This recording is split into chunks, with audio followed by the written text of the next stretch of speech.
24 ঘন্টা সময় দিলাম, সরাও, নইলে আমি হাতুড়ি দিয়ে ভেঙে গুড়িয়ে দেব। নেতাজির এই এক হুঙ্কারে ব্রিটিশরা রাতের অন্ধকারে কি লুকিয়ে ফেলেছিল জানেন? ঘটনাটা 1940 সালের। কলকাতার ডালহৌসি স্কোয়ারে ব্রিটিশরা নবাব সিরাজউদ্দৌলাকে অপমান করার জন্য একটি স্তম্ভ বানিয়েছিল। তারা রটিয়েছিল সিরাজ নাকি অন্ধকূপ হত্যা করে 146 জন ইংরেজকে মেরেছেন। এটা ছিল বাংলার শেষ নবাবের চরিত্রে দাগ লাগানোর জন্য এক জঘন্য মিথ্যাচার। সবাই সব জেনেও চুপ ছিল, কিন্তু বাংলার বাঘ গর্জে উঠলেন।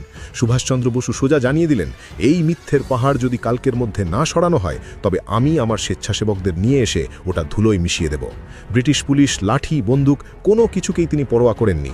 ব্যাস, এই এক কথাতেই ব্রিটিশ সরকারের মেরুদণ্ড কেঁপে উঠল। তারা জানত সুভাষ বোস যা বলেন তাই করেন। তাই অপদস্থ হওয়ার ভয়ে ব্রিটিশরা দিনের আলো ফোটার আগেই চোরের মতো সেই বিশাল স্তম্ভটি সরিয়ে নিয়ে পালায়। সেটিকে লুকিয়ে ফেলা হয় সেন্ট জনস চার্চের এক অন্ধকার কোণায়। আজও ওটা ওখানেই পড়ে আছে, নেতাজির জয়ের সাক্ষী হয়ে।